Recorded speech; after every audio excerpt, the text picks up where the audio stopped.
Naiaminia 255 kama moja kati ya jamhuri yangu ya wapambanaji, na zidi kufahamisha kile ambacho kinaendelea kwenye rubaa mbalimbali za kimichezo. Shoutouts za nguvu zije kwangu kwa kuwa umefanya uchaguzi fulani vinoma kuweza kusubscribe, lakini pia kuturn on notification na kuwa mshikaji wangu kwanza kabisa kuweza kupokea taarifa zote za kimichezo, lakini pia burudani kipindi tu ambapo zinatokea. Lakini kubwa zaidi tutazame kile ambacho kinaendelea kwa wekundu wa Msimbazi Simba ambao dirisha dogo wamelitumia kuweza kuboresha baadhi ya sehemu kadha wa kadha ambazo wao wameona zilikuwa na changamoto, hivyo ikabidi waweze kuingia sokoni na kuweza kushusha vyuma vingine kwa ajili ya kuboresha kikosi chao ambacho kimekuwa kikizongwa na maneno mengi, lakini pia watu wamekuwa hawaridhishwi na kiwango ambacho kimekuwa kikionekana kunako kwenye kikosi chao, hasa pale ambapo kinaingia uwanjani kwa ajili ya kupambana na vilabu ambavyo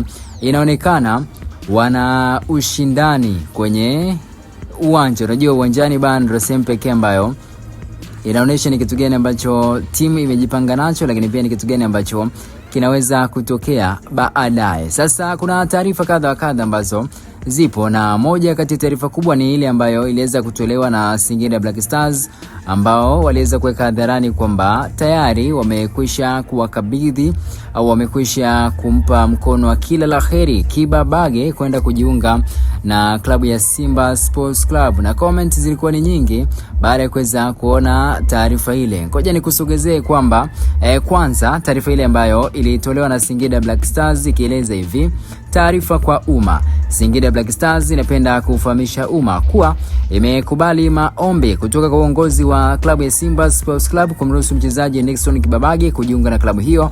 Baada ya majadiliano ya uongozi umeamua kumtoa mchezaji huyo bila malipo. Bold maneno hayo. Kisha wakaendelea kwa kuandika, Singida Black Stars inaamini katika falsafa ya uendeshaji wa vipaji hasa kwa wachezaji wazawa. Uongozi wa klabu umeona hii ni fursa nzuri kwa wachezaji wazawa kwa kuwa Simba inashiriki michuano ya ligi ya mabingwa barani Afrika na Nixon Kiba Bage ni mchezaji wa timu ya taifa. Tunamtakia kila la kheri Nixon Kiba Bage katika safari yake mpya nje ya Singida Black Stars. Imetolewa na uongozi wa klabu, idara ya habari na mawasiliano, Singida Black Stars, tarehe 16 mwezi wa kwanza mwaka 2026. Hii ndio taarifa ambayo ilianza kuzua gumzo baada ya kuweza kuona mbona kama Singida wanataka kuendelea kushusha ile standard ya Simba, kuweza kuona kwamba mbona kama wanakuwa wakopaji sana na hawajawahi kutumia kiasi chochote cha fedha kwa ajili ya kuchukua mchezaji kutoka kwao. Na nikukumbushe pia, kama unakumbuka vizuri, dili pia la Soa lilikuwa hivyo kueleza kwamba ni makubaliano ya viongozi pamoja na mlezi, rais wa heshima wa Simba pamoja na mlezi wao, na baadaye wakaweza kumwachia na mambo yakaenda kama ambavyo yalienda. So Nixon Kiba Bage inaelezwa kwamba tayari ameshajiunga na Simba, ni swala la muda tu kuweza kuona kitambulishwa, lakini pia akiweza kutupia uzi wa nyekundu na nyeupe, lakini pia wa blue na nyeupe, kisha ule uzi mwingine wa kuhakikisha mabingwa hawa wanaendelea kupambana. So ni kufahamisha pia nyota wanne wengine wa Simba ambao wanatarajiwa kujiunga na timu ya mazoezi siku ya Jumatatu. Kama kawaida umeona tayari Libase Gueye ametambulishwa, Kiba Bage pia ni swala la muda kuweza kutambulishwa, lakini pia mchezaji mwingine ni Oliver Ture tayari yupo nchini Tanzania na siku ya Jumatatu naye pia ataweza kujiunga na wachezaji wengine kwenye uwanja wa mazoezi. Pia mchezaji mwingine ni kipa wa kigeni ambaye Simba wanapambana kuweza kukamilisha usajili wake, na kama umekwisha kunisikiliza kwenye taarifa ambayo nimekupatia hapo awali, tayari nimeshakwambia ni goalkeeper kutoka wapi na ni kwa nini ambavyo Simba wameweza kumtafuta au kuweza kumsajili.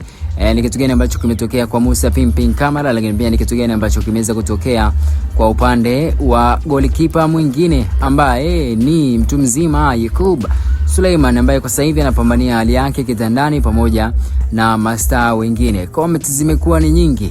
Tumemshuhudia pia Tundamani akiandika, Simba ikifungwa mashabiki tunaumia na wewe unaumia zaidi. Maneno ni mengi ya kukukashifu, embu amua, toa mamluki, weka watu tupate furaha, ila yule kipo wa Nigeria noma. Huyo ni Tundamani ameweza kuandika ujumbe wake kwenda kwa Maudeu ambaye anapambana kuweza kuhakikisha kikosi Simba kinapata usajili mzuri, lakini pia watu wanaendelea kupata mambo mazuri zaidi. Baada ya kukamilisha usajili wa golikipa Mamadou Tanja Kasila kutoka maeneo ya huko ughaibuni, Musa Pimpin Kamara ataondolewa kwenye mfumo wa usajili kutokana na majeraha ya goti yanayomkabili ili kupisha idadi ya wachezaji wa kigeni. Mkataba wa Kamara unamalizika mwishoni mwa msimu, so huenda likatokea lolote lile akaamua kutemwa ama wakaendelea kusalia naye, lakini taarifa ni nyingi na baadaye nitakuletea story ambayo inamhusu mtu mzima. Unajua nani huyo? Basi ni yule mchezaji ambaye anatumikia Simba kwa mkopo. Till next time, mimi ni official PMTZ_.